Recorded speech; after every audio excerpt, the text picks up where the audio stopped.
नमस्कार दोस्तों, आप सभी को अपने YouTube चैनल साइंस हब 274 में स्वागत है।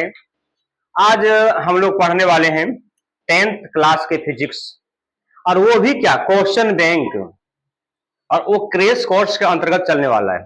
ध्यान रहे, जो भी क्वेश्चन 2011 से लेकर 24 तक पूछा गया है, इसी को हम पढ़ाने जा रहे हैं। ध्यान रहे, तो आज हम लोग क्या पढ़ेंगे, प्रकाश के परावर्तन चैप्टर 22 पढ़ेंगे। क्या पढ़ेंगे हम? चैप्टर 22 पढ़ेंगे। ये क्या, प्रकाश का परावर्तन। क्वेश्चन बैंक वो कहां से कहां तक 2011 से लेकर 24 तक हम लोग पढ़ने जा रहे हैं। चलिए हम स्टार्ट करते हैं।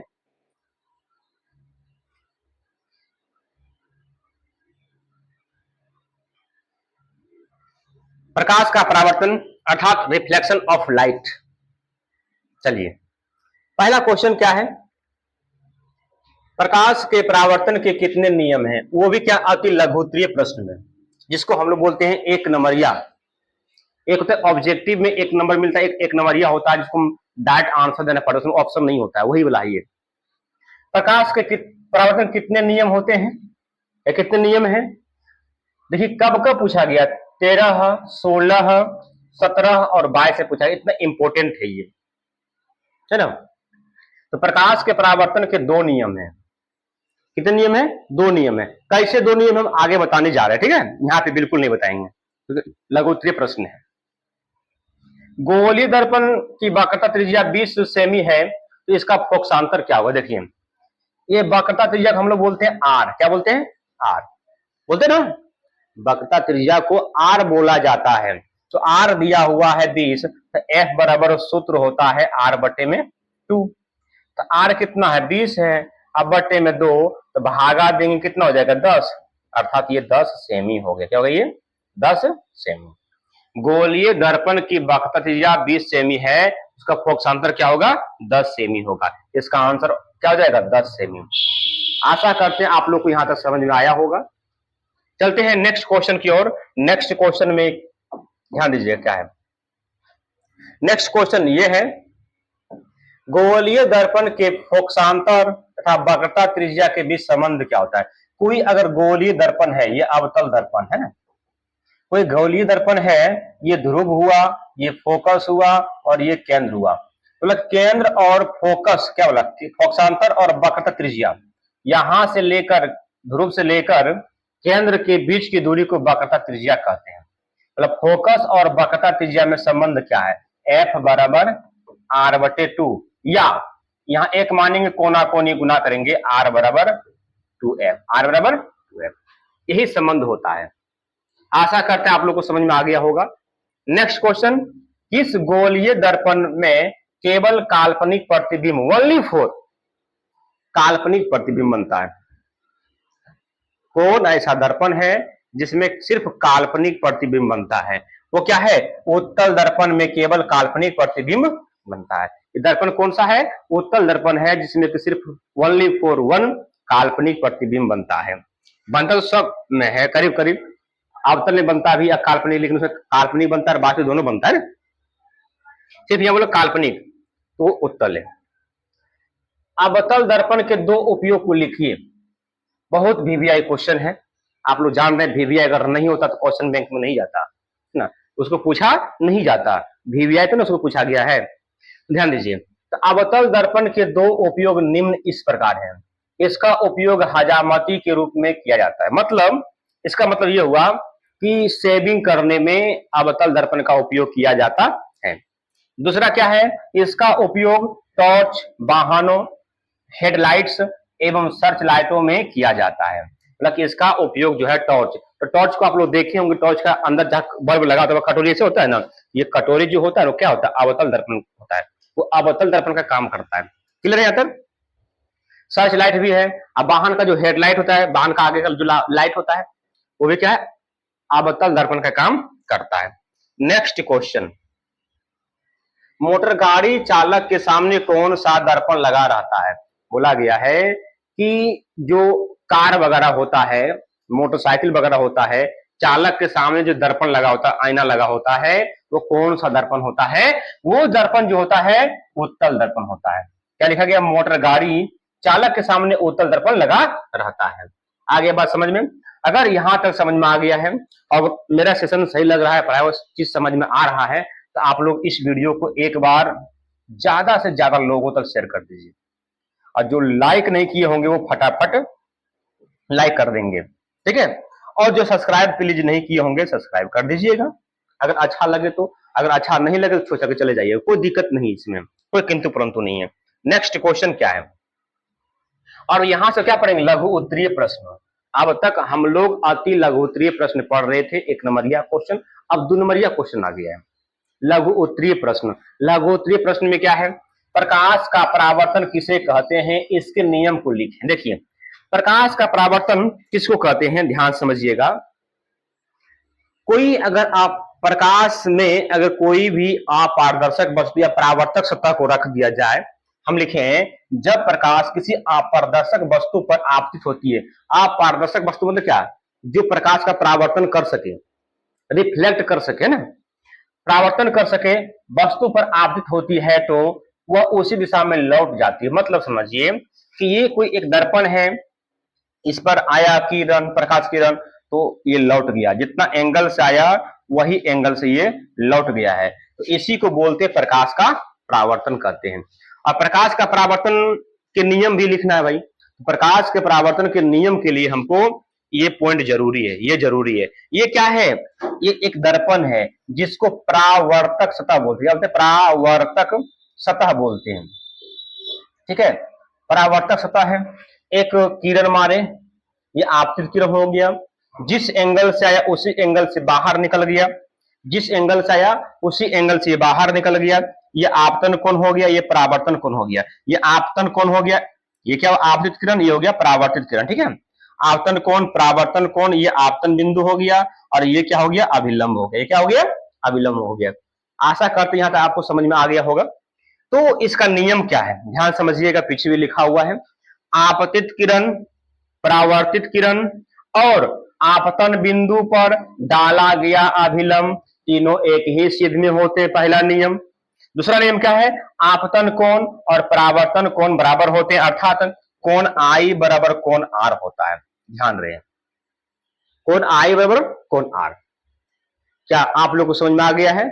अगर समझ में आ गई कमेंट में लिखिए यस सर, फटाफट बताइए समझ में आ गया है या नहीं आया है, जल्दी बताइएगा। चलिए आगे सबको समझ में। नेक्स्ट क्वेश्चन, क्वेश्चन में इसका पॉइंट है, प्रकाश के परावर्तन के 2 नियम हैं, कौन कौन है, आपतित किरण, परावर्तित किरण एवं आपतन बिंदु पर डाला गया अभिलंब, तीनों एक ही तल में होता है। बोला गया आपतित किरण और परावर्तित किरण, आपतित किरण, परावर्तित किरण और आपतन बिंदु पर डाला गया अभिलंब, यानी कि आपतित किरण, परावर्तित किरण यानी कि आने वाली किरण, और आपतन बिंदु पर टकरा कर लौटने वाली किरण परावर्तित किरण, और इस बिंदु पर डाला गया अभिलंब, तीनों एक ही समतल में होते, एक ही सिद्ध में होते हैं। आपतन कोण और परावर्तन कोण दोनों बराबर होते हैं, आपतन कोण और परावर्तन कोण आपस में बराबर, अर्थात कोण आई बराबर कोण आर होता है। बोलिए समझ में आ गया है, यस या नो? जल्दी फटाफट कमेंट कीजिएगा यस या नो, समझ में आ गया है, यस। चलिए नेक्स्ट, नेक्स्ट क्वेश्चन क्या है, किरण पुंज या प्रकाश पुंज किसे कहते हैं? समझिएगा, किरणों के समूह को किरण पुंज कहते हैं, किरणों के समूह को किरण पुंज कहते हैं, प्रकाश पुंज भी उसी को कहते हैं। और किरण पुंज 3 प्रकार के होते हैं, प्रकाश पुंज या किरण पुंज 3 प्रकार के होते हैं, समांतर किरण पुंज, अपसारी किरण पुंज, अभिसारी किरण पुंज। तो यहां लिखे हैं, यह मुख्यतः 3 प्रकार के होते हैं। यह होता है समांतर किरण पुंज, वैसी किरण पुंज जिसमें प्रकाश की किरणें एक दूसरे के समांतर हो, उसे समांतर किरण पुंज कहते हैं, है ना। समझिएगा, ये एक किरण है, फिर ये एक किरण है, फिर ये एक किरण है, फिर ये एक किरण है, सभी किरण क्या है, एक दूसरे के समांतर है, एक दूसरे के समांतर है। इसको क्या बोलते हैं, समांतर किरण पुंज कहते हैं। इसको क्या कहते हैं, समांतर किरण पुंज कहते हैं। आशा करते हैं आप लोग को यहां तक समझ में आ गया होगा। चलते हैं इसका नेक्स्ट पॉइंट में। नेक्स्ट दूसरा है अभिसारी, अभिसारी और एक होता है अपसारी, इसको समझिएगा, दोनों कंफ्यूज होता है बहुत बच्चे इसमें।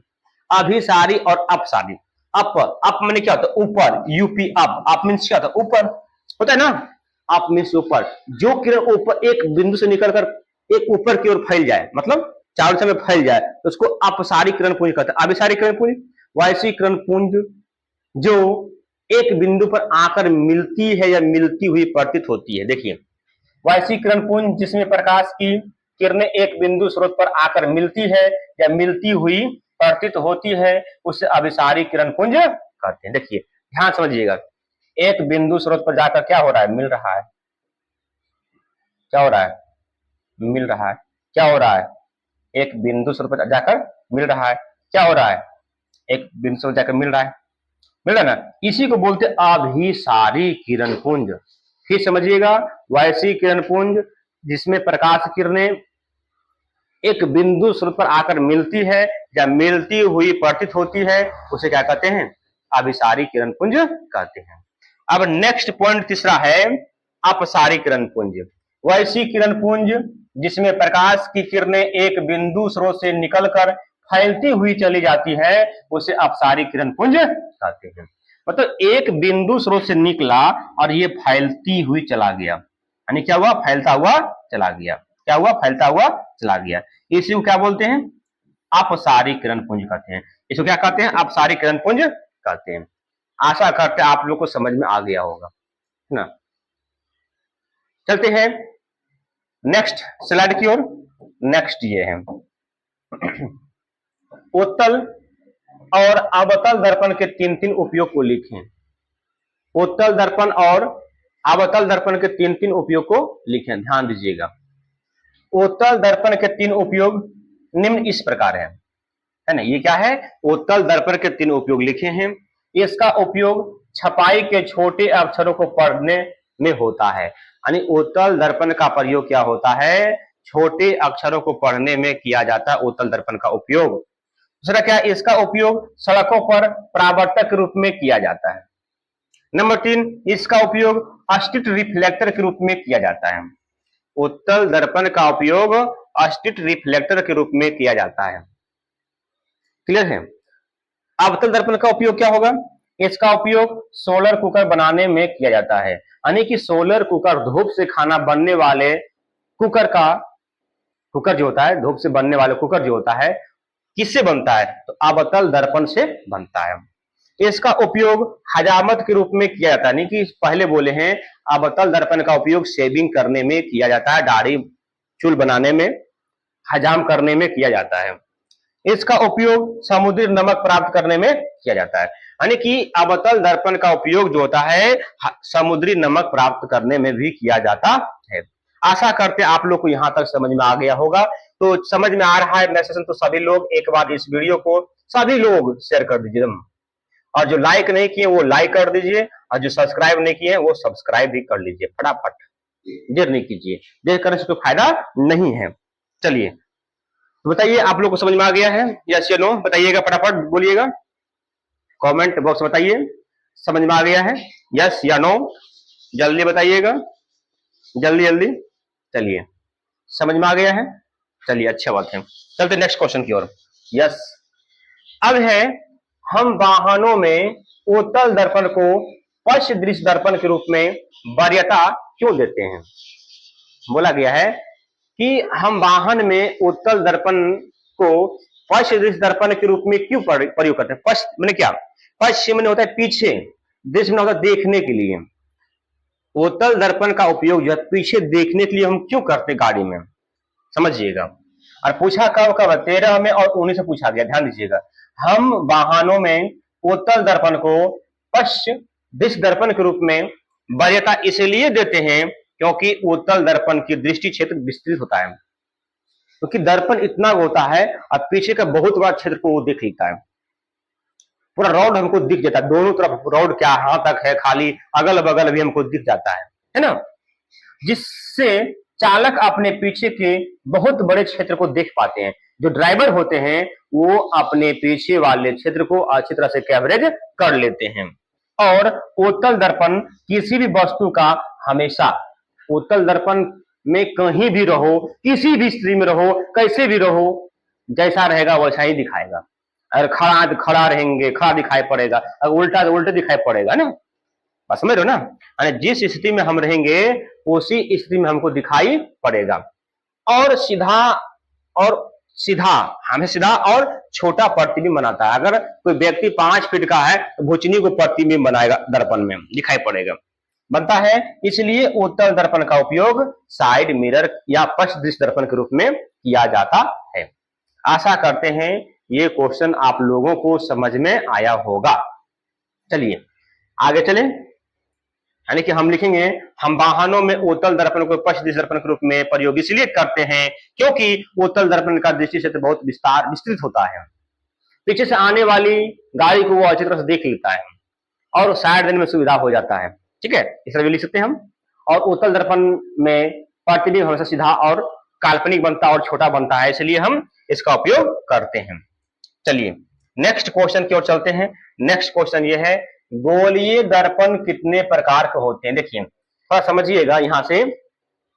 गोलीय दर्पण पहले समझेंगे। दर्पण हम लोग दर्पण 2 प्रकार के होते हैं। दर्पण 2 प्रकार के होते हैं। एक होता है समतल दर्पण, समतल दर्पण।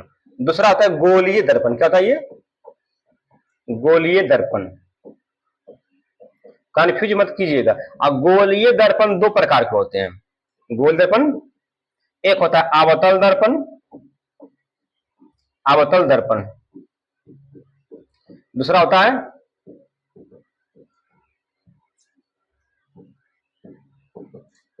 उत्तल दर्पण।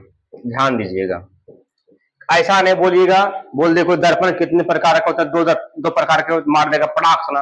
कौन कौन भाई? अवतल और उत्तल। गलत बात है। दर्पण मात्र 2 प्रकार के होते हैं, समतल और गोलीय। ध्यान रहे, दर्पण 2 प्रकार के होते हैं, समतल और गोलीय। और गोलीय दर्पण भी 2 प्रकार के होते हैं। कौन कौन सा? अवतल और उत्तल। क्लियर है? यहां तक चलते हैं। वही लिखा गया है कि गोलीय दर्पण 2 प्रकार के होते हैं, उत्तल दर्पण और अवतल दर्पण। उत्तल दर्पण किसे कहते हैं? ध्यान समझिएगा। देखिए उत्तल दर्पण किसको कहते हैं? देखिए ये उत्तल दर्पण है। वैश्य दर्पण जिसका परावर्तक सतह, मतलब जो प्रकाश को परावर्तन कर दे, उसका सतह जो होता है उठा होता है। वैश्य दर्पण जिसका परावर्तक सतह उठा होता है उसे उत्तल दर्पण कहते हैं। वैश्य दर्पण जिसका परावर्तक सतह धंसा होता है, क्योंकि इधर पेंट किया हुआ है ना, इधर तो प्रकाश रिफ्लेक्ट तो होगा नहीं, परावर्तन तो होगा नहीं, किधर होगा? इस साइड में होगा। ये क्या धंसा हुआ है ना, कैसा ये है? धंसा हुआ है ना, ये कैसा है? धंसा हुआ है। तो समझिएगा कि वैश्य दर्पण जिसका परावर्तक सतह धंसा हुआ हो उसे क्या कहते हैं? अवतल दर्पण कहते हैं। क्या कहते हैं? अवतल दर्पण कहते हैं। चलिए नेक्स्ट क्वेश्चन, गोलीय दर्पण के मुख्य फोकस को परिभाषित करें। बोला गया है कि गोलीय दर्पण जो होता है उसमें कुछ पॉइंट होता है। कुछ क्या होता है? पॉइंट होता है। क्या क्या पॉइंट होता है? देखिए ये दर्पण हो गया, ये ध्रुव होता है, ये फोकस होता है, ये केंद्र होता है। ध्रुव से फोकस के बीच की दूरी को फोकस दूरी बोलते हैं और केंद्र से लेकर ध्रुव के बीच की दूरी को वक्रता त्रिज्या कहते हैं। तो बोला कि मुख्य फोकस को परिभाषित करें। बोला फोकस किसे कहते हैं, इसको परिभाषित कीजिए, इसको बताइए। ध्रुव किसे कहते हैं, इसको बताइए। और वक्रता केंद्र किसे कहते हैं, इसको ही बताना है। फोकस दूरी किसे कहते हैं, ये अलग है, और वक्रता त्रिज्या भी अलग है। तो समझिएगा फोकस किसे कहते हैं? प्रधान अक्ष के समांतर। बोला गया है प्रधान अक्ष के समांतर। इसको क्या बोलते हैं? इसको मुख्य अक्ष या प्रधान अक्ष बोलते हैं। ये ध्रुव हो गया, ये क्या हो गया? ध्रुव हो गया। ये फोकस हो गया और ये केंद्र हो गया। प्रधान अक्ष के समांतर आती प्रकाश की किरण, आती प्रकाश की किरणें दर्पण से परावर्तन के बाद, दर्पण से टकराने के बाद प्रधान अक्ष के जिस बिंदु से होकर गुजरती है, मतलब प्रधान अक्ष के जिस बिंदु से होकर गुजरता है ना, जिस बिंदु से होकर जा रहा है, इस बिंदु को क्या बोलते हैं? मुख्य फोकस या फोकस कहते हैं। क्या कहते हैं? मुख्य फोकस या फोकस कहते हैं। इसे एफ द्वारा सूचित किया जाता है। बोलिए समझ में आ गया? यस या नो? मतलब फिर समझ लीजिएगा, प्रधान अक्ष के समांतर आती प्रकाश की किरणें दर्पण से परावर्तन के बाद टकराया, दर्पण से टकराने के बाद जिस बिंदु से यानी कि प्रधान अक्ष के जिस बिंदु से होकर वो गुजरती है उस बिंदु को क्या कहते हैं हम? मुख्य फोकस या फोकस कहते हैं। इसे बड़ी एफ द्वारा सूचित किया जाता है। आया बात समझ में? क्लियर है? चलते हैं नेक्स्ट क्वेश्चन की ओर। नेक्स्ट क्वेश्चन, उत्तल दर्पण तथा अवतल दर्पण में अंतर स्पष्ट करें। उत्तल दर्पण और अवतल दर्पण में अंतर क्या है? उत्तल दर्पण तथा अवतल दर्पण में अंतर निम्नलिखित इस प्रकार है। ये साइड उत्तल दर्पण, वो साइड अवतल दर्पण। देखिए, इसमें केवल आभासी प्रतिबिंब बनता है, बिल्कुल सही है। उत्तल दर्पण में जो है सिर्फ ओनली फॉर वन काल्पनिक प्रतिबिंब बनता है, लेकिन अवतल दर्पण में जो है वास्तविक और आभासी दोनों प्रकार के प्रतिबिंब बनते हैं। कहने का मतलब यह हो गया कि अवतल दर्पण में जो है दो प्रकार के प्रतिबिंब बनते हैं। वो कौन कौन है? वास्तविक प्रतिबिंब और काल्पनिक। काल्पनिक और आभासी दोनों एक ही को बोलते हैं, ठीक है? काल्पनिक बोले या आभासी बोले एक ही चीज है। क्या बोलते हैं? काल्पनिक, काल्पनिक प्रतिबिंब, है ना? तो कहने का मतलब यह हुआ काल्पनिक और आभासी दोनों एक ही को बोलते हैं। क्लियर यहां तक है? इसमें केवल सीधा प्रतिबिंब बनता है, बिल्कुल। अगर अब काल्पनिक बनेगा, आभासी बनेगा, तो आभासी प्रतिबिंब हमेशा सीधा बनता है। कैसा बनता है? हमेशा हमेशा सीधा बनता है। वास्तविक हमेशा उल्टा बनाएगा। इसमें प्रतिबिंब उल्टा सीधा दोनों प्रकार के बनते हैं। सर कैसे हुआ? अगर वास्तविक होगा तो उल्टा तो होगा ही होगा। वास्तविक प्रतिबिंब हमेशा उल्टा होता है, होता है, और काल्पनिक हमेशा सीधा होता है। ध्यान रहे, तो वास्तविक और काल्पनिक दोनों प्रकार के प्रतिबिंब बन रहे हैं, उल्टा और सीधा दोनों बनेगा। सिंपल सी बात है। इसमें केवल छोटा प्रतिबिंब बनता है, हाँ, क्योंकि आभासी हमेशा छोटा प्रतिबिंब बनाता है, कभी कदार बड़ा बनता है अवतल में, उत्तल में नहीं बनता है। इसमें प्रतिबिंब बड़ा भी बनता है, छोटा भी बनता है, और वस्तु के आकार यानी वस्तु के बराबर भी बनता है। मतलब अवतल दर्पण में जो प्रतिबिंब बनता है वो बड़ा बनता है, वस्तु से बड़ा बनेगा, है ना? और छोटा भी बनता है, और कैसा बनेगा? वस्तु के आकार के बनेगा, अर्थात तीनों आकार का बनता है। आशा करते हैं आप लोग को यहां तक समझ में आ गया होगा। अगर समझ में आ गया है तो सभी लोग एक बार इस सेशन को शेयर कर दीजिए, लाइक कर दीजिए और सब्सक्राइब कर लीजिए, है ना? फटाफट देर नहीं कीजिए। क्या बात है? ठीक ठाक है ना? चलिए झकास। चलिए नेक्स्ट क्वेश्चन, अवतल दर्पण में फोकस दूरी f और वक्रता त्रिज्या r में संबंध क्या है? तो इसको हम लोग प्रूव भी करेंगे, है ना? f बराबर r/2, वही तो संबंध है। यहां लिखेंगे, अगर क्वेश्चन इस तरह पूछेगा संबंध क्या है बताइए। अवतल दर्पण में फोकस दूरी यानी कि f तथा वक्रता त्रिज्या r हो तो यानी कि f बराबर r/2, अर्थात फोकस दूरी वक्रता त्रिज्या की आधी होती है। मतलब कि फोकस जो होती है, फोकस दूरी, वो वक्रता त्रिज्या क्या होता है? आधा होता है। ठीक है, चलते हैं नेक्स्ट क्वेश्चन। क्वेश्चन क्या है ध्यान समझिएगा। गोलीय दर्पणों द्वारा परावर्तन के लिए नई कार्तीय चिन्ह परिपाटी दर्शाइए।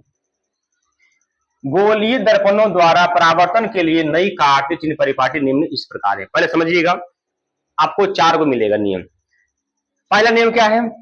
आपतित किरण की दिशा की सभी दूरी ऋणात्मक मानी जाती है। अरे दर्पण से इस पर जितना भी दूरी लेना है सब ऋणात्मक होगा, और दर्पण के पीछे की दूरी क्या होगा? धनात्मक होगा, और मुख्य अक्ष के ऊपर की दूरी जो होगा वो भी धनात्मक। जैसे मान लीजिए ये है, सीधा खड़ा इस पर है, ये क्या होगा? धनात्मक होगा। और दर्पण के मुख्य अक्ष के नीचे, मुख्य अक्ष के नीचे की दूरी ऋणात्मक मानी जाती है। ये 4 नियम है। और सावे दूरी, पांचवा क्या है? सावे दूरी ध्रुव से ही मापी जाती है। 5 नियम फिर समझिएगा। सावे दूरी को मूल बिंदु से ही नापा जाता है, ध्रुव से ही नापा जाता है। ठीक है, आपतित किरण की दिशा की सावे दूरी धनात्मक ऋणात्मक होती है, और दर्पण के पीछे की दूरी धनात्मक होती है।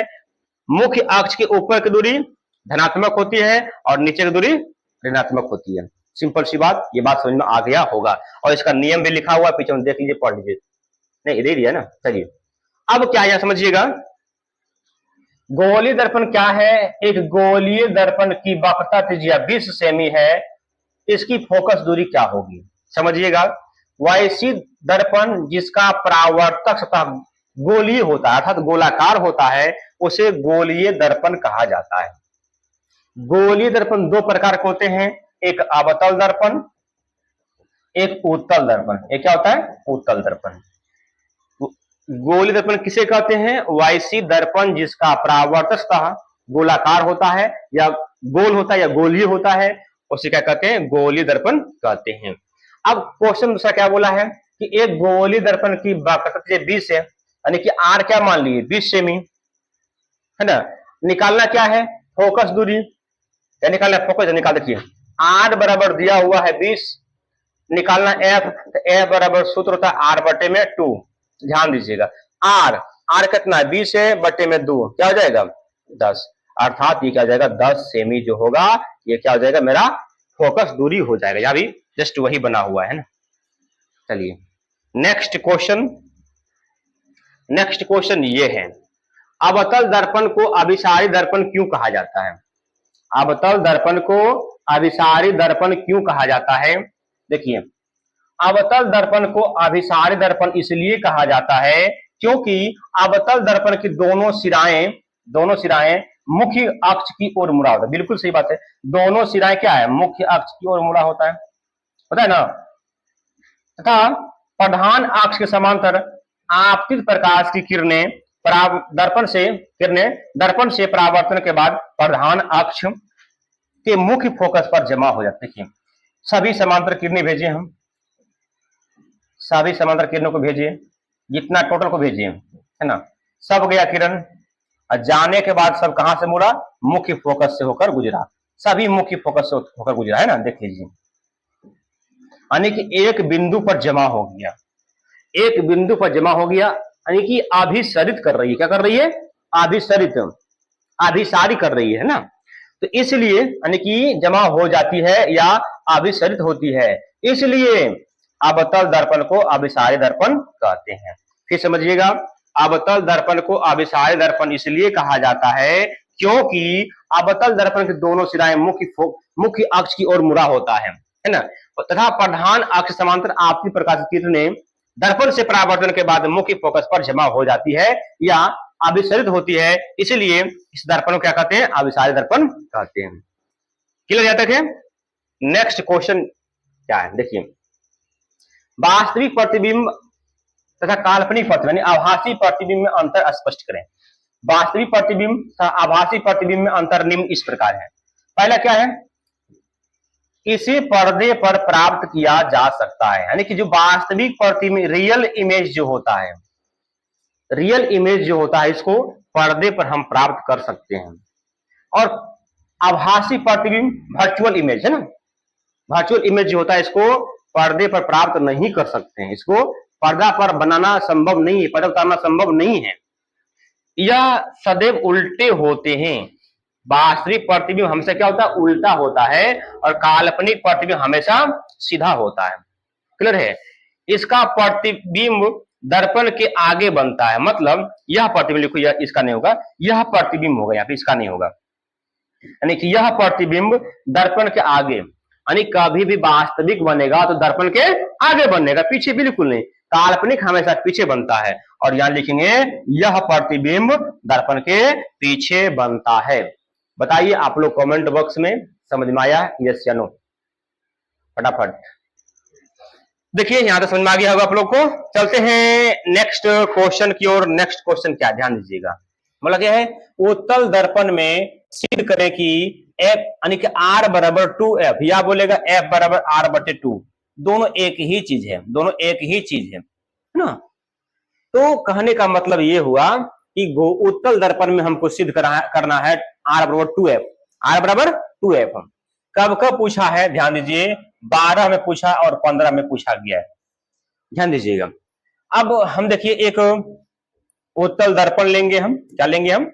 उत्तल दर्पण लेंगे, जिसका नाम रखेंगे एम और एन रखेंगे, ठीक है। आइए, मुख्य अक्ष है और प्रधान अक्ष बोलते हैं, इसको हम ध्रुव बोलते हैं। और इसका फोकस ये हो गया और इसका केंद्र ये हो गया। मुख्य अक्ष समांतर एक रेखा यानी किरण खींचते हैं जो कि फोकस से होते हुए बाहर निकल जाएगा। और एक लेते हैं सीबी, ये अभिलंब हो गया, इसका नाम रखते हैं ए, इसका नाम रखते हैं बी, ये हो गया डी और ये हो गया ओ, और ये हो गया पी, ये एफ और ये सी। ध्यान दीजिएगा यहां से यहां तक जो दूरी होता है वो क्या होता है, एफ, छोटी एफ, और ध्रुव से लेकर वक्रता केंद्र के बीच की दूरी होता है बड़ी आर। ध्यान समझिएगा, वही यहां पे लिखा हुआ है, सेम टू सेम वही लिखा हुआ है। जब तक ये फिगर आपको अगर याद नहीं आता है बनाने के लिए तो ये बनने वाला बिल्कुल नहीं है। हम फिगर बनाना सिखा दिए हैं। एक उत्तल दर्पण लेना है, एक मुख्य अक्ष या प्रधान अक्ष लेना है, इसमें फोकस और केंद्र लेना है, और मुख्य अक्ष समांतर एक रेखा खींचना है जिसका नाम ए बी देना है, और जो रेखा गया वो फोकस से होते हुए गुजरता है ना, जो मुख्य अक्ष के समांतर जाता है वो फोकस से होते हुए गुजरता है। क्या इस पर तो जाएगा नहीं, टकरा कर वापस लौटेगा, लेकिन फोकस के सिद्ध में ही ये टकरा कर वापस लौटेगा। और ये क्या हो गया, केंद्र से होते हुए गया, वो क्या हो गया, अभिलंब हो गया। क्या गया, अभिलंब हो गया। क्लियर देखें, तो इसी चीज को हम लोग आज पूर्ण करने वाले हैं। ध्यान रहे, मानेंगे माना कि एम एन एक उत्तल दर्पण है। ये जो एम एन जो लिखा हुआ है बउआ, ये क्या है, एक उत्तल दर्पण है। ये क्या है, एक उत्तल दर्पण है, और ये बहुत इंपॉर्टेंट है। ये इतना इंपॉर्टेंट है, इतना इंपॉर्टेंट है, कहना मुश्किल है। ठीक है, जिसका ध्रुव पी है, हाँ सर ध्रुव तो पी है, सही बात है, ध्रुव पी, और वक्रता केंद्र सी है, बिल्कुल वक्रता केंद्र सी है, और फोकस एफ है। ए भी आपतित किरण है, हाँ सर ए भी आपतित किरण है जो मुख्य अक्ष के समांतर है। ए भी आपतित किरण तो है लेकिन किसके समांतर है, मुख्य अक्ष के समांतर है। किसके समांतर है, मुख्य अक्ष के समांतर है, याद रहे। अब चलते हैं नेक्स्ट स्लाइड में, इसका और कुछ लिखा हुआ है उसको पढ़ लें, देख लें, समझ लें। यहां पे तो पूरा लिए नहीं है। देखिए, पुनः माना कि CP बराबर आर, मैंने पुनः माने कि C से P के बीच की दूरी कितना होता है, आर, क्योंकि ये वक्रता त्रिज्या, वक्रता केंद्र और ध्रुव के बीच की दूरी को वक्रता त्रिज्या कहते हैं। तो वक्रता त्रिज्या को बड़ी आर द्वारा सूचित किया जाता है, आप लोग को याद होगा, है ना। चलिए, PF बराबर एफ, यानी यहां से यहां तक, यानी कि ध्रुव और फोकस के बीच की दूरी को फोकस दूरी बोलते हैं, और फोकस दूरी को छोटी एफ द्वारा सूचित किया जाता है। ध्यान रहे आप लोगों को। एवं ओ भी अभिलंब है, ये ओ और बी क्या है, ये अभिलंब है। ओ भी क्या है बउआ, अभिलंब ये है, ध्यान रखना है आप लोगों को। तो चलेंगे परावर्तन के नियम से, ध्यान समझिएगा। ए O B, A B O, ये जो है क्या है, ए बी ओ और ओ बी डी, ये दोनों कोण आपस में क्या है, बराबर है। ओ बी डी क्या आपस में बराबर है, ध्यान दीजिएगा। किंतु किंतु O B D, O B D यानी कि ये कोण और कौन कौन, F B C, F B C, ये कोण और ये कोण आपस में क्या हो जाएगा, बराबर। कैसे सर, शीर्षा अभिमुख कोण से। कैसे बराबर है सर, शीर्षा अभिमुख कोण से बराबर है। कैसे बराबर है, शीर्षा अभिमुख कोण से बराबर है, ध्यान रहे, ठीक ना। तो शीर्षा अभिमुख कोण से बराबर है। फिर जब ये और ये बराबर है और ये बराबर, ध्यान दीजिएगा, ये भी ओबीडी और ये भी ओबीडी, जब ओबीडी के बराबर एबीओ है और ओबीडी के बराबर एफबीसी है, इसका मतलब एबीओ और एफबीसी क्या होगा, बराबर होगा। इसलिए एबीओ और एफबीसी बराबर हो गया। यानी कहने का मतलब ये हो गया, ये और एफबीसी, एफबीसी ये दोनों बराबर हो जाएगा। जब पहले ये और ये बराबर हुआ तब ये और ये बराबर हो गया, क्या हो गया, दोनों बराबर हो गया। क्लियर है। लेकिन अब हम क्या समझेंगे, अतः त्रिभुज BCF, त्रिभुज BCF समद्विबाहु त्रिभुज है। कैसे त्रिभुज है, BCF B, देखिए समझाते हैं हम यहाँ पे, BCF समद्विबाहु त्रिभुज है। क्या है समद्विबाहु त्रिभुज, कैसे हुआ सर, समझिएगा। ये कोण और ये कोण बराबर हुआ, ए कोण तो बराबर हो गया। अब देखिए बी एफ बराबर सी एफ, बी एफ बराबर सी एफ हो गया। कैसे? बी एफ बराबर सी एफ हो गया। कैसे हो गया भाई? कैसे हो गया? क्योंकि यदि बी पी के अगर निकट हो तो ये और ये पहले बराबर होगा, बराबर। अगर पी एफ बराबर सी एफ होता है, जितना पी एफ होगा उतना सी एफ होगा। क्लियर है? कितना पी एफ होगा तो सी एफ होगा। जब ये दोनों बराबर है और ये बराबर, तो ये किसके बराबर हो जाएगा? जब ये और ये बराबर हो गया, इसके बराबर होगा, क्योंकि बी पी के निकट, यानी बी जो है एकदम पी पर आ जाएगा, इस बिंदु पर आ जाएगा, ये इसके बराबर हो जाएगा। ये और ये बराबर होगा, बिल्कुल बराबर हो जाएगा। कैसे हुआ? यदि बी पी के निकट बहुत नजदीक हो तो बी एफ बराबर पी एफ, बी एफ बराबर पी एफ और पी एफ बराबर सी एफ, पी एफ बराबर सी एफ। तो ये और ये भुजा बराबर हुआ या नहीं हुआ? ये दोनों बराबर भुजा हुआ या नहीं हुआ? हो गया। इसके सामने वाला कौन? ये कौन? जब भुजा बराबर हो गया, ये क्या हो गया? समद्विबाहु त्रिभुज हो गया। कौन भी दोनों बराबर होगा, इसके सामने वाला कौन और इसके सामने वाला कौन बराबर हो गया। तो समझेंगे बी एफ बराबर पी एफ, इसलिए हम लिख सकते हैं सी पी बराबर सी पी लिखे। तो सी पी को दो पार्ट में हम तोड़ सकते हैं, P F plus C F, P F plus C F. C P के मान क्या है? सी पी के मान दिया हुआ यहां से तक आर है। क्या है? यहां तक आर है, हमने आर दिए। सी एफ और पी एफ, तो सी एफ के मान कितना है? पी एफ के मान एफ है, पी एफ का मान एफ है और सी एफ का मान भी एफ होगा। सर कैसे? क्योंकि हम बोले कि पी एफ बराबर सी एफ है। जब दोनों बराबर है रे बउआ, तो क्या ये एफ नहीं होगा? जब ये एफ है ये एफ नहीं होगा, ये भी एफ होगा। जब बराबर है तो मान लिया जाए तुम्हारे पास 1 रुपया, किसी और के पास 1 रुपया है, हम बोल दोनों बराबर हो गए हो। हाँ सर, दोनों के 1 रुपया तो बराबर तो हो ही गया है। तो क्या हो गया? एफ बराबर एफ प्लस एफ, अर्थात आर बराबर 2f। ये प्रूव्ड हो गया। पहला उत्तल दर्पण में हम प्रूव्ड कर चुके हैं। तो बउआ आप लोग से अनुरोध है कि जितने बच्चे जुड़े हुए हैं सभी लोग इस वीडियो को शेयर कर दीजिए, और जो लाइक नहीं किए हैं वो लाइक कर लीजिए, और जो सब्सक्राइब नहीं किए वो सब्सक्राइब भी कर लीजिए। ठीक है, अब चलते हैं नेक्स्ट क्वेश्चन की ओर। नेक्स्ट क्वेश्चन क्या है? देखिए next question, question number 2। Question number 2 क्या कह रहा है, फिर समझिएगा। क्वेश्चन नंबर 2, क्वेश्चन नंबर 2 में है सिद्ध करें कि अवतल दर्पण में f बराबर r/2, अर्थात सिद्ध करें कि अवतल दर्पण में r बराबर 2f। जस्ट वही सिस्टम है। 15 में पूछा गया है, 12 में पूछा गया है और 24 में पूछा गया है। ध्यान दें, लेटेस्ट में पूछा गया है, 24 में सेकेंड सिटिंग में पूछा गया है। ध्यान रहे, कान खोल के सुन लो, लेटेस्ट में पूछा गया है। कुछ दिन इसको रोक दिया था पूछने के लिए, लेकिन फिर से चालू कर दिया पूछने के लिए। पहले बराबर पूछता था इसको, लेकिन कुछ दिन बीच में रोक दिया, फिर इसको पूछ डाला, और सब फिर पूछते रहेगा, कोई ठिकाना नहीं है ना। चलिए, तो उसी तरह हम एक अवतल दर्पण लेंगे, एक मुख्य अक्ष लेंगे, इसमें पेंट करेंगे हम, ये ध्रुव हो जाएगा, ध्रुव हो जाएगा ना। अब बताइए, इसके समांतर हो जाएगा, ये हो जाएगा एफ, ये हो जाएगा सी, इसके समांतर ये पार हो जाएगा, ये क्या हो जाएगा? अभिलंब हो जाएगा। ठीक है, ध्यान दीजिए। बस इसका नाम रख दीजिए, जो नाम है, यहाँ ए, यहाँ बी, ये एम एन, एक अवतल दर्पण है। बस इतने तो क्रियाक्रम करना पड़ेगा। यहां से यहाँ एफ होगा और यहां से दूरी क्या हो जाएगा?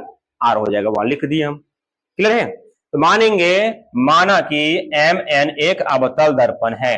हाँ बउआ, ये जो दर्पण है ना, ये कौन सा दर्पण है? अवतल दर्पण है। अवतल दर्पण किसे कहते हैं? वैसी दर्पण जिसका परावर्तक धंसा होता है और कलई किया हुआ भाग उठा होता है, उसे अवतल दर्पण कहते हैं। बिल्कुल सेम टू सेम है। देखिए, परावर्तक धंसा हुआ है और कलई किया हुआ भाग उठा हुआ है। इसको क्या बोलते हैं? इसको बोलते हैं अवतल दर्पण। जिसका ध्रुव P है, इसका ध्रुव क्या है? इसका ध्रुव P है। क्या ध्रुव है? P है, और वक्रता केंद्र C तथा फोकस F है।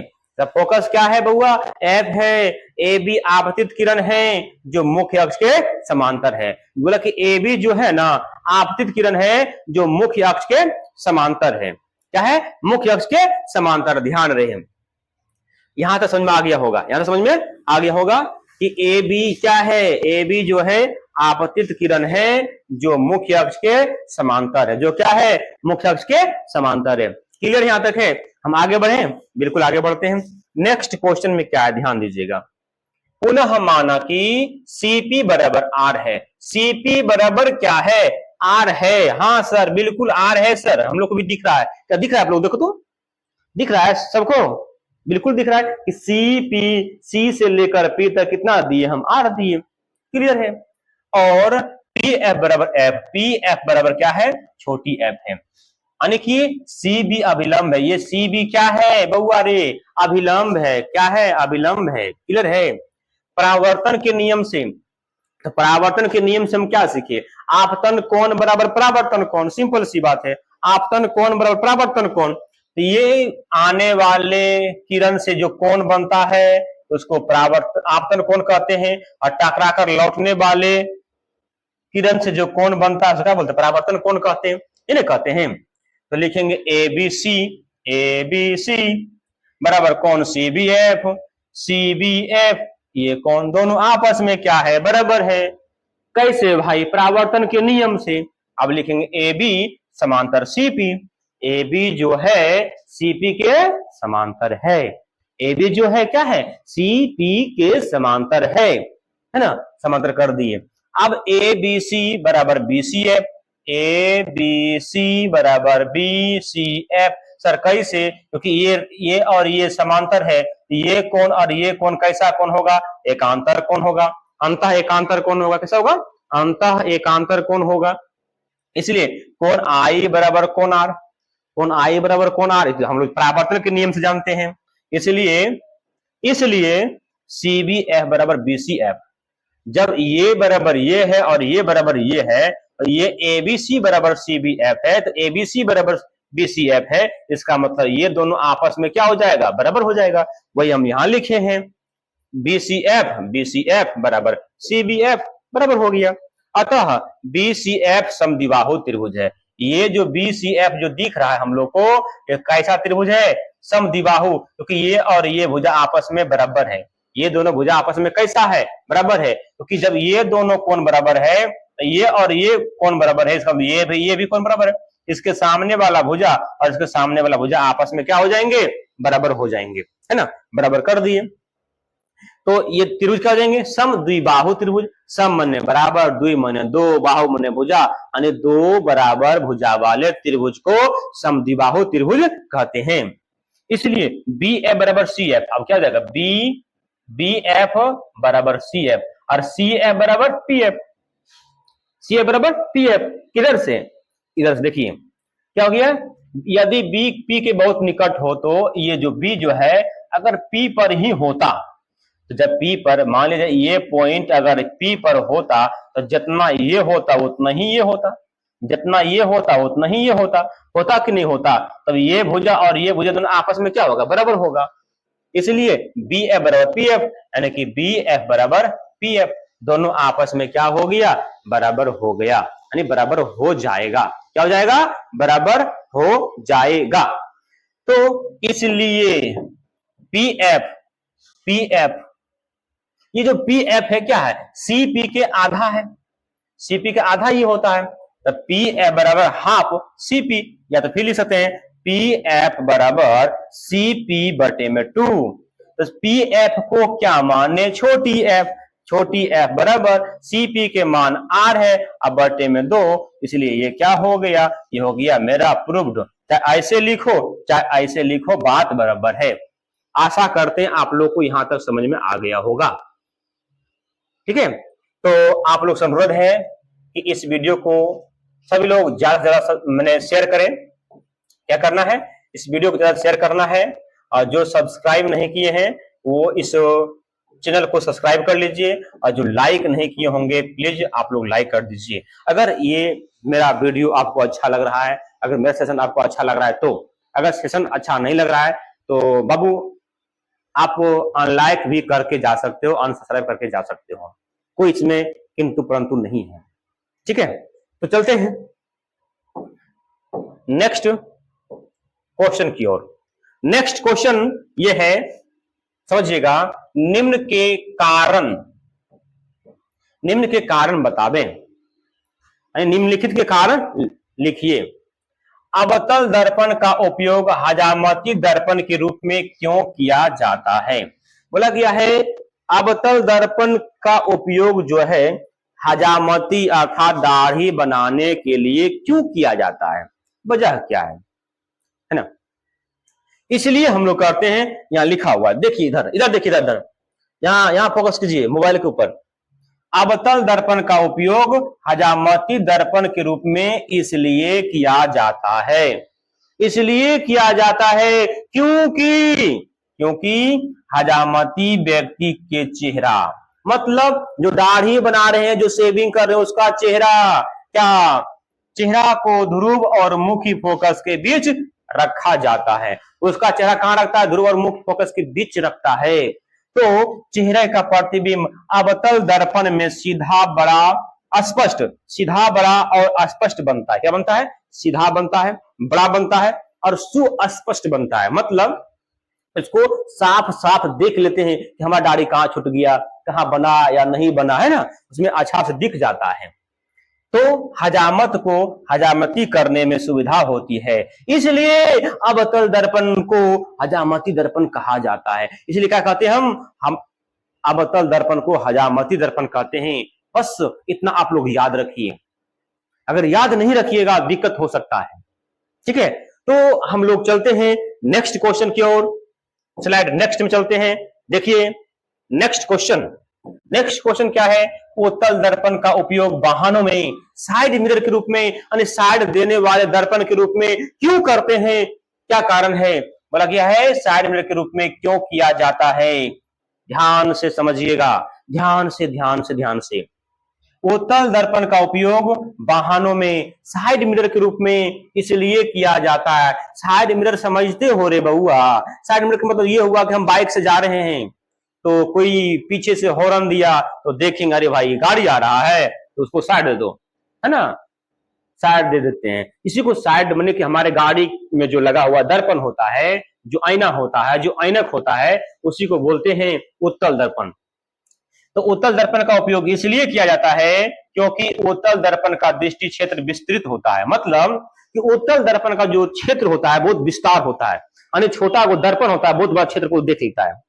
समझ लो ना, दर्पण छोटा को होता है, बहुत बड़ा क्षेत्र को वो देख लेता है। क्या कहता है? बहुत बड़े क्षेत्र को देख लेता है, जिससे चालक अपने पीछे के बहुत बड़े क्षेत्र को देख पाते हैं।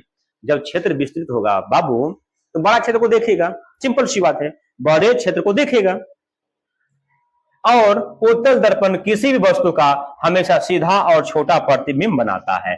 उत्तल दर्पण का काम क्या है? कोई भी वस्तु हो, कितनी बड़ा वस्तु हो, उसको छोटा प्रतिबिंब बनाता है और सीधा प्रतिबिंब बनाता है और काल्पनिक बनाता है। ठीक है, इसलिए उत्तल दर्पण का उपयोग साइड मिरर के रूप में किया जाता है। ध्यान रहे, इसलिए उत्तल दर्पण का उपयोग साइड मिरर के रूप में किया जाता है। बहुत वीवीआई क्वेश्चन है। चलते हैं नेक्स्ट क्वेश्चन की ओर। नेक्स्ट क्वेश्चन में क्या है देखिए, अवतल दर्पण का उपयोग सोलर कुकर में क्यों किया जाता है? बोला गया है कि अवतल दर्पण का उपयोग जो है बउआ सोलर कुकर में क्यों किया जाता है, कारण क्या है, वजह क्या है? अवतल दर्पण का उपयोग सोलर कुकर में इसलिए किया जाता है, लिखे हैं अवतल दर्पण का उपयोग सोलर कुकर में इसलिए किया जाता है क्योंकि सूर्य से निकलने वाली प्रकाश किरणें अवतल दर्पण पर आपतित होती है तो परावर्तन के बाद मुख्य फोकस पर जमा हो जाती है। उष्मा विकिरण के कारण ताप में वृद्धि हो जाती है, इस ताप पर रसोई बनता है। इसलिए अवतल दर्पण का उपयोग सोलर कुकर में किया जाता है। मतलब समझिए कि ये सोलर कुकर है, यहाँ खाना, इसमें हम खाना को रखते हैं नीचे में ना, तो सोलर कुकर है तो सूर्य से प्रकाश जब आएगा ना तो अलग अलग किरण के रूप में आएगा, अलग अलग किरण के रूप में आएगा ना, अलग अलग किरण के रूप में आएगा। तो वो क्या करेगा, वो अवतल दर्पण है सब किरण को एक जगह फोकस पर एब्जॉर्व करेगा। जितना किरण आएगा सबको एक जगह फोकस पर एब्जॉर्व करेगा। तो बताइए एक किरण में अगर 1 डिग्री सेल्सियस ताप होगा, अगर 100 किरण आ रहा है तो कितना डिग्री सेल्सियस होगा उसका? 100 डिग्री हो जाएगा ना। क्योंकि अगर एक किरण में उसका 1 डिग्री सेल्सियस ताप है तो 100 को किरण आया तो कितना बनेगा, 100 डिग्री सेल्सियस बन जाएगा, बन जाएगा ना। अब बताइए कितना ताप उसमें उत्पन्न होना शुरू हो जाएगा, इसलिए खाना बन जाता है। चलिए अवतल दर्पण का उपयोग सोलर कुकर बनाने में किया जाता है। ठीक है, चलिए देखिए नेक्स्ट क्वेश्चन ये है कि अवतल दर्पण में दर्पण सूत्र को साबित करें। क्या बोला गया है, अवतल दर्पण में जो है दर्पण सूत्र को साबित करना है।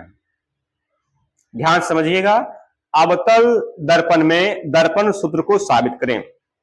देखिए जस्ट वही चीज है, एक हम फिगर बनाएंगे, अवतल दर्पण लेंगे, माने कि अनंत और केंद्र के बीच में, वक्रता केंद्र के बीच में वस्तु को रखेंगे। कहां पे बोले हम, अनंत और वक्रता केंद्र के बीच में हम वस्तु को रखेंगे और इससे एक मुख्य अक्ष समांतर एक रेखा खींचेंगे। रेखा खींचने के बाद में ये फोकस से होते हुए जाएगा और जो केंद्र से जाता है वो केंद्र पर वापस लौट जाता है। ठीक है, ये जहां कटा वो क्या हो गया, प्रतिबिंब हो गया, ये वस्तु हो गया। यानी ये आपतित किरण है, इसका नाम एडी दे दिए, ये दर्पण है, ये इसका नाम एमएन दे दिए। ठीक है, और प्रतिबिंब आई भी प्रतिबिंब हो गया, आई भी प्रतिबिंब हो गया। ध्यान रहे, माना कि एमएन एक अवतल दर्पण है, माना कि एमएन एक अवतल दर्पण है जिसमें ओ ए वस्तु एवं आई भी प्रतिबिंब है। क्या है, ओ ए वस्तु है और आई भी क्या है, प्रतिबिंब है। ओ ए वस्तु आई भी प्रतिबिंब है। पुनः माना कि फोकस दूरी एफ, यानी यहां से लेकर ध्रुव के बीच की दूरी फोकस दूरी एफ है, वक्रता त्रिज्या आर है, यहां से तक आर है, वस्तु दूरी यू, यानी कि यहां से लेकर ध्रुव तक की दूरी वस्तु दूरी होता है, ये क्या है, यू है। और प्रतिबिंब दूरी भी है, यानी जहां प्रतिबिंब बना वहां से लेकर ध्रुव के बीच की दूरी क्या है, भी है।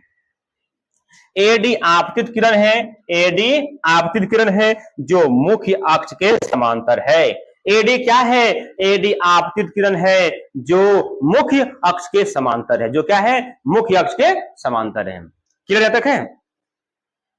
क्यूडी ओपी पर अभिलंब है, ये बोला क्यूडी जो है ना, ये क्यूडी है, ये ओपी पर अभिलंब है। बोलिए यहां तक समझ में आ गया है, यहां तक समझ में आ गया, क्लियर हो गया। चलिए फिर समझा दें, माना कि एमएन एक अवतल दर्पण है जिसमें ओ ए वस्तु आई भी प्रतिबिंब है, ओ ए वस्तु है आई भी प्रतिबिंब है। पुनः माना कि फोकस दूरी एफ है, यानी फोकस दूरी एफ है, वक्रता त्रिज्या आर है और वस्तु दूरी यू, प्रतिबिंब दूरी भी। एडी आपतित किरण है, एडी आपतित किरण है जो मुख्य अक्ष के समांतर है। डी क्यू ओ पी पर अभिलंब है, डी क्यू क्या है, ओ पी पर अभिलंब है। चलते हैं आगे स्लाइड में, आप समझिएगा। एओसी ये त्रिभुज और बीआईसी, यानी इससे बनने वाला त्रिभुज क्या हो जाएगा, बीआईसी बनेगा। देखिए तो इस रेखा से बनने वाला त्रिभुज क्या हो जाएगा, बीआईसी। बीआईसी दोनों क्या है, समरूप हैं।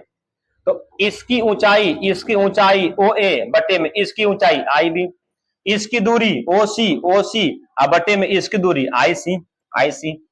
ध्यान है क्या बोले हम, जब दोनों त्रिभुज समरूप है, इस त्रिभुज में जो लंब होगा, लंब इस में जो लंब होगा, दोनों एक दूसरे का अनुपात होता है। क्या होता है, अनुपात बट्टा में होता है, ओ ए बटे आई बी। अब इसका दूरी बटे इसका दूरी, मतलब क्या, यहां से त्रिभुज जितना बड़ा है, आधार अब बटे आधार, आधार बटे आधार ले लिए हम, ओ ए बटे आई बी। अब बताइए हम दूरी कहां से नापते हैं, ध्रुव से। दूरी कहां से नापते हैं, ध्रुव से। अगर हम ध्यान दीजिएगा, ओ पी में सी पी घटा दें, क्या ये नहीं बचेगा, ध्यान समझिए फिर से। देखिए ओ पी में सी पी घटा दें, क्या ओ सी नहीं बचेगा, तो वही किए, ओ पी में सी पी घटाए, ओ पी में सी पी घटाए, क्या बच गया, ओ सी बच गया। क्या बच गया, ओ सी बच गया। और सी पी में आई पी घटाए, सी पी में आई पी को घटाए, क्या बच गया, आई सी बच गया। क्या बच गया, आई सी बच गया। इसको समीकरण हम 1 मान लिए, क्या मान लिए, इसको समीकरण 1 मान लिए हैं। पुनः त्रिभुज डी क्यू एफ तथा पुनः त्रिभुज डी क्यू एफ था बी आई एफ समरूप है। समझिएगा, पुनः त्रिभुज डी क्यू एफ का बी आई एफ क्या है, समरूप है। तो डी क्यू एफ कहां है, डी क्यू एफ और इससे बनने वाले बी आई एफ, ये दोनों क्या है, समरूप है। ये दोनों क्या है, समरूप है, ध्यान रहे। तो इसकी ऊंचाई डी क्यू बटे में आई बी, इसकी दूरी क्यू एफ अब बटे में आई एफ, क्यू एफ बटे में आई एफ, क्यू एफ बटे में आई एफ। क्लियर यहां तक है? चलते हैं आगे बढ़ते हैं, ध्यान दीजिए। देखिए ओ ए बटे में आई बी। अब देखिए डी क्यू को हम लिख दिए ओ ए। सर क्यों? क्योंकि ये रेखा और ये रेखा समांतर है। क्या इसके बीच की दूरी और इसके बीच की दूरी बराबर नहीं होगा? क्योंकि समांतर में चाहे 1000 रेखा खींच दीजिए, सभी रेखा आपस में बराबर, 1000 लंब डाल दी, सब लंब क्या होगा, आपस में बराबर होगा। ध्यान रहे, ठीक है। देखिए तो क्या हो जाएगा, ये लिखे Q F I P minus P F, I P minus P F, क्योंकि इसको निकालना है, क्या हो जाएगा, आई पी, ये दूर निकालना है ना, तो आई पी में घटाएंगे किसको, आई पी में घटाएंगे पी एफ को, तब नहीं बचेगा। ध्यान दीजिएगा यहाँ पे। तो अब क्या, ए डी समांतर ओपी, ए डी समांतर ओपी, तब ओ ए बटे में डी क्यू, ओ ए बटे में डी क्यू हो गया। यदि दर्पण का द्वारक छोटा हो तो पी क्यू की दूरी नगण्य मानी जाती है। दर्पण का द्वारक अगर छोटा हो तो पी कहां, क्यू कहां होगा, पी पर, क्यू कहां होगा, पी पर, पी पर होगा ना। इसलिए क्यू एफ बराबर पी एफ, क्योंकि यहां से क्यू एफ को हम मान लेंगे क्या, पी एफ मान लेंगे, क्या मान लेंगे हम, पी एफ, क्योंकि दोनों एक ही पॉइंट पर है, दोनों आपस में क्या होगा, बराबर होगा, दोनों आपस में क्या होगा, बराबर होगा, बराबर होगा ना, होगा, बराबर हो गया। इसे लिखेंगे ओ ए बटे में आई बी बराबर पी एफ बटे में I P minus P F. इसको मान लिया हम समीकरण 2। अब समझिएगा समीकरण 1, समीकरण 1 ये है ओ ए बटे में आई बी, ओ ए बटे में आई बी। जब इस पार वाला बराबर है दोनों बगल, तो क्या इस पार वाला बराबर होगा दोनों में, होगा ना। तो हम लिखे यहां समीकरण 1 एवं 2 से दोनों को बराबर कर दिए, दोनों को हम बराबर कर दिए। अब ओपी, ओपी क्या, वस्तु दूरी यू, वस्तु दूरी यू, और हम लोग चिन्ह परिपाटी के नियम से पढ़े हैं, क्या पढ़े हैं कि आगे की दूरी ऋणात्मक होती है, पीछे की दूरी धनात्मक होती है, मुख्य अक्ष के ऊपर की दूरी धनात्मक, नीचे की दूरी ऋणात्मक, और सभी दूरी मुख्य फोकस सॉरी ध्रुव से ही नापा जाता है, सभी दूरी ध्रुव से ही नापा जाता है, सिंपल सी बात है। तो u कितना हो गया, ओपी हो गया u, कि o से लेकर p की दूरी कितना u, और आगे की दूरी किस में होगा, माइनस में, किसके अनुसार, चिन्ह परिपाटी के अनुसार, चिन्ह परिपाटी के अनुसार। और सीपी, सीपी, सीपी, सी से पी तक एफ, सी से पी तक आर। हम अभी अभी अभी तुरंत प्रूव कर लियो, याद कर, तो आर बराबर 2f, नहीं प्रूव कर लियो, नहीं से बोली प्रूव कर लो ने, हाँ तब तो कितना हो जाएगा 2f, यानी कि सीपी बराबर आर, आर बराबर 2f, हम लिख दिलियो 2f। कोई दिक्कत हो है? आप सर कम सर प्लस कैसे हो गए, अरे गधा आगे की दूरी ऋणात्मक नहीं होगा है, होगा ना, तो एफ क्यों होते माइनस में, और ये माइनस हमारा टकराएगा इसमें, तो क्या बना, प्लस में बनेगा, नहीं बनेगा प्लस, दाते तोड़ दो उनका देने तन। देखो अब सीपी जस्ट वही 2f, क्योंकि सीपी अब यहां तो माइनस है नहीं, सीपी एकदम डटल रहेगा, हम लड़ेंगे, हम माइनस में रहेंगे, क्योंकि यहाँ माइनस का तो टकरा गया तो प्लस बन गया है ना।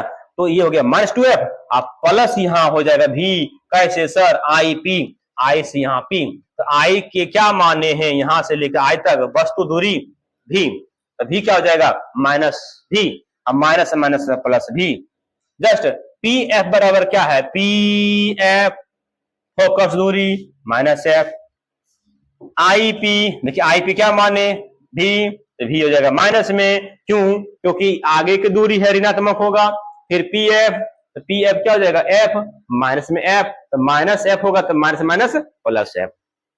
अब कुछ नहीं किए, अब देखो बउआ हम क्या किए, कोना कोनी गुना किए, कैंचिया गुना किए, क्या किए हम, कोना कोनी गुना किए, ये कोना से ये कोना, यू भी, यू गुना B plus U B, minus minus plus, plus minus plus minus, U गुना एफ, यू एफ या एफ यू, ठीक है।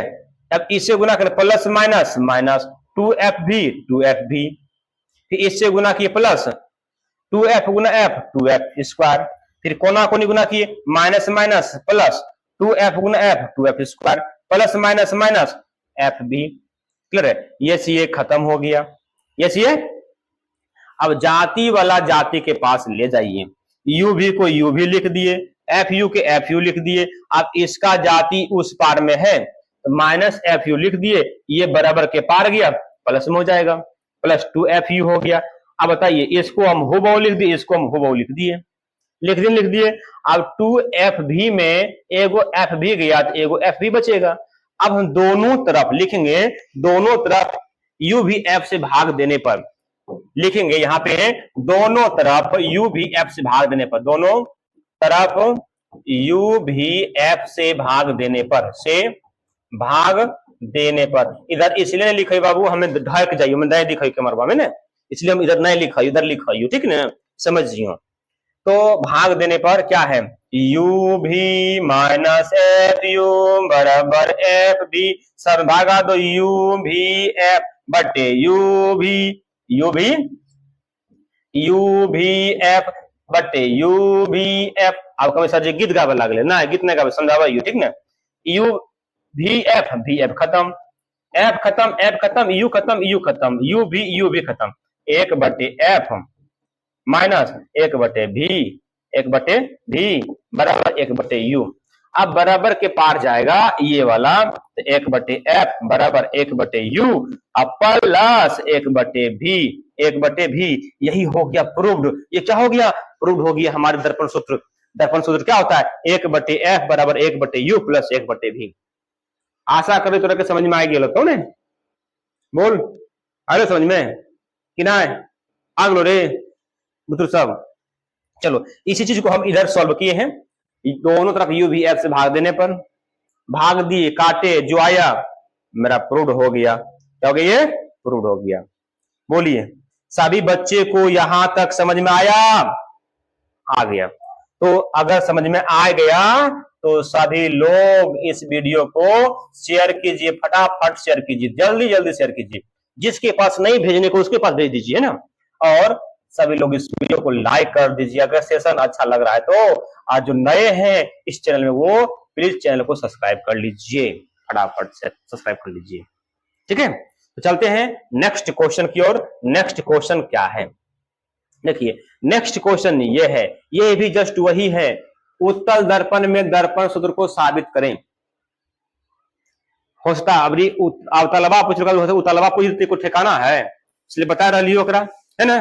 देखो माना कि एमएन एक उत्तल दर्पण है जिसमें ओ ए वस्तु आई भी प्रतिबिंब है।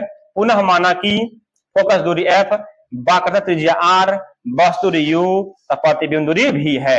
एडी आपतित किरण है जो मुख्य अक्ष के समांतर है और डी क्यू ओपी पर अभिलंब है। अब इसको फिगर कैसे बनाएं, ध्यान दीजिएगा। ध्रुव और अनंत के बीच में वस्तु को रखेंगे, पहला समांतर जो जाएगा फोकस से करता है, पीछे बताए थे हम, और क्या पार होगा, नहीं आर पार होगा, इसके समांतर लौट जाएगा।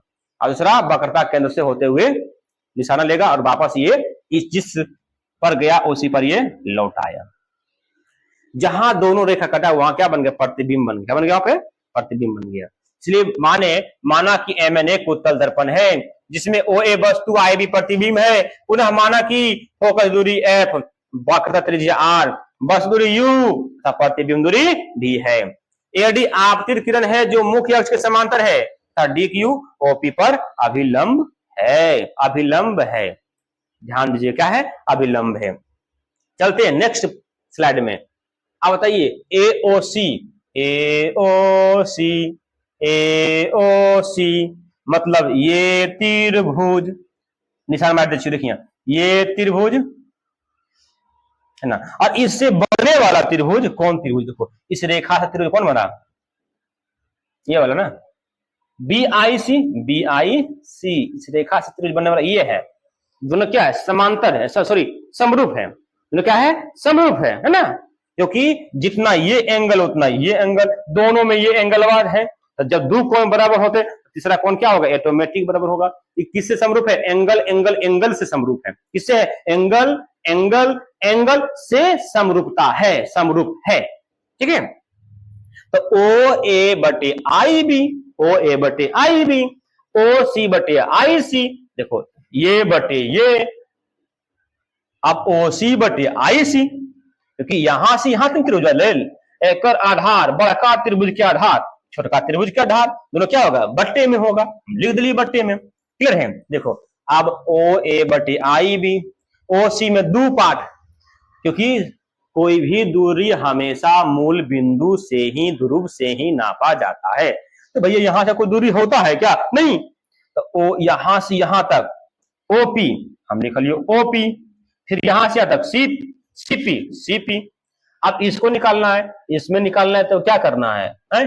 तो ये पी सीपी में, क्योंकि दूरी जब भी नापना है ध्रुव से नापना है, तो पी सी में अगर हम पी आई को घटा दें, क्या ये दूरी नहीं निकलेगा? तो पी सी में पी आई को हम घटा दिए, तो क्या बन गया, समीकरण 1 हो गया। पुनः त्रिभुज डी क्यू एफ, त्रिभुज डी क्यू एफ, अब समझिएगा कि सर ये डी क्यू एफ ये त्रिभुज, और इस रेखा से बनने वाला कौन त्रिभुज, ये त्रिभुज है ना, डी क्यू एफ और बी आई एफ दोनों क्या है, समरूप है। कैसे भाई, एंगल एंगल एंगल से, अभी तुम बतलियो, है ना, समरूप है। तो डी क्यू बटे में आई बी, डी क्यू बटे में आई बी, अब क्यू एफ बटे में आई एफ, सर कैसे, Q F Q F Q F, देखिए देखिए देखिए देखिए, क्यू बड़का त्रिभुज में क्यू एफ है, देखिए तो, है ना, अब बटे में छोटा में आई एफ है, देखिए तो, है ना, तो क्यू एफ बटे में आई एफ, क्या ये ना होगा, हम बटा कर दिए। चलिए अब निकालना है मेन पॉइंट, अब डी क्यू बराबर ओ ए काहे बराबर होले हो, क्योंकि ए डी समांतर ओ पी है, दोनों क्या हो जाएगा, बराबर हो जाएगा, दोनों क्या हो जाएगा, बराबर हो जाएगा। अगर यदि दर्पण का द्वारक छोटा हो तो पी क्यू की दूरी नगण्य मानी जाती है। बोला गया है कि अगर दर्पण का द्वारक एकदम छोटा हो तो पी क्यू की दूरी क्या हो जाएगा, नगण्य हो जाएगा, नहीं के बराबर, यानी क्यू जो है पी पर चला आएगा। क्यू जो है यहाँ जो दिख रहा है ये नहीं, यहीं पर है, दिख रहा अलग लेकिन है उसी पर, तो है उसी पर, अलग दिख रहा है। तो क्यू एफ बराबर पी एफ, तो क्यू एफ बराबर क्या हो जाएगा, पी एफ, जब दोनों बराबर है एक ही पॉइंट पर है तो क्यू एफ जो है पी एफ के बराबर है।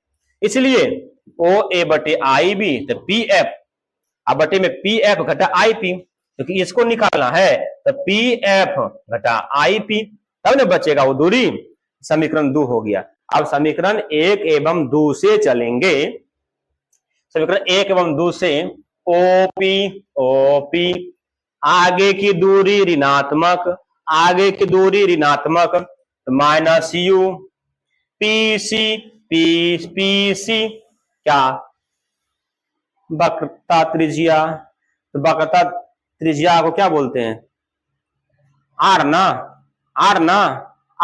आर को क्या सिद्ध किए, 2f, हम क्या लिख दिए 2f, क्या लिख दिए हम 2f, फिर पीसी 2f, आईपी ये क्या है, वस्तु दूरी है, तब वस्तु दूरी को भी बोलते हैं, तो माइनस भी हो गया, यहाँ डाउट छूट गया है ना, देखो यहाँ प्रॉब्लम हो गया, चलिए कोई दिक्कत नहीं है। यहाँ पे क्या हो जाएगा, देखिए आई एफ आई पी ठीक है, आई पी भी हो गया। अब भी माइनस में क्यों नहीं लिए, प्लस में क्यों लिए, क्योंकि हम बोले चिन्ह परिपाटी के नियम से कि पीछे की दूरी क्या होता है, धनात्मक, इसलिए हम धनात्मक इसको लिए। अब प्लस माइनस माइनस बनेगा रे, माइनस की हम एफ, क्योंकि एफ पीछे में है, एफ पीछे में है और भी किधर पीछे में है, प्लस में हुआ है ना। अब कुछ नहीं किए हैं, इसको कोना कोनी गुना, अब इधर से गुना यू गुना एफ माइनस यू एफ, है ना, फिर इससे गुना किए इसको 2f स्क्वायर लिख दिए, फिर इससे गुना किए इसको माइनस माइनस प्लस यू गुना भी यू भी, इससे गुना किए इसको माइनस 2f गुना भी 2f भी। अब ये कोना कोनी 2f गुना 2f स्क्वायर, भी गुना f माइनस बी एफ। अब ध्यान दीजिएगा क्या, अब इससे इसको काटेंगे हम, इसको हम लिखे, इसको हम लिखे। अब ये बराबर के पार था, बराबर के पार लिखे, इसको बराबर के पार ले गए, प्लस में हो गया यू एफ प्लस यू भी बराबर वी एफ, वी एफ क्या जाएगा वी एफ। अब हम यहां से क्या करेंगे, दोनों तरफ यू वी एफ से भाग देने पर, दोनों तरफ यू वी एफ से भाग देने पर हम दोनों तरफ यू वी एफ से भाग दे दिए। जब भाग दे दी दोनों तरफ यू वी एफ से, तो यू भी बटे यू वी एफ, एफ भी बटे you V F, U F बटे में यू वी एफ। ठीक है, एफ यू से एफ यू खत्म, यू भी से यू सॉरी एफ बी से एफ बी खत्म, यू से यू खत्म, एफ से एफ खत्म। क्लियर है, क्या बच गया, एक बटे एफ, एक बटे यू, एक बटे भी। यही तो लाना था, ये तो दर्पण सूत्र है, यही प्रूव हो गया। आशा करते हैं आप लोगों को ये समझ में आ गया होगा। क्या हो गया होगा, याद हो भी गया होगा, समझ में भी आ गया होगा। अगर चाहें तो आप लोग इसको एक से दो बार वीडियो को देख लें, वॉच कर लें, तो आपको ये कॉन्सेप्ट याद हो जाएगा। याद करने की जरूरी नहीं है, मेरा आशा है। चलते हैं नेक्स्ट क्वेश्चन। आवर्धन क्या है, इसके लिए व्यंजक प्राप्त करें, और 2017 में पूछा गया है। प्रतिबिंब की ऊंचाई बटे वस्तु की ऊंचाई को आवर्धन कहते हैं।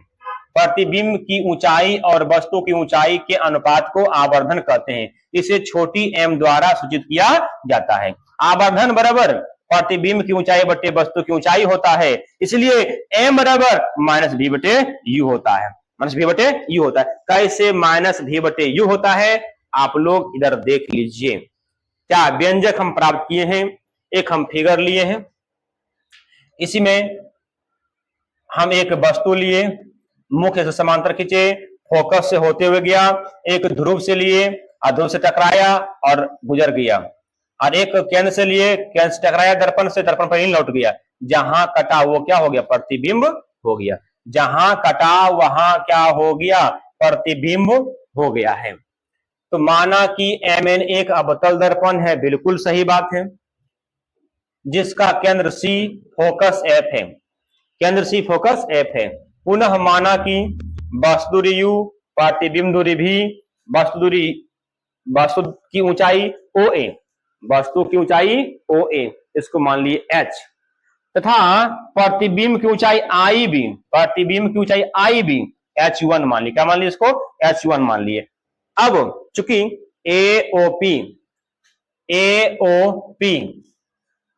यानी कि AOP ये त्रिभुज और BIP इससे बनने वाला त्रिभुज क्या होगा, B, ये आई से गया, ऐसे लौटा ना, इससे त्रिभुज कौन बना, ये बना BIP, इसे कौन बना भाई, BIP बना, ऐसे BIP ऐ बना।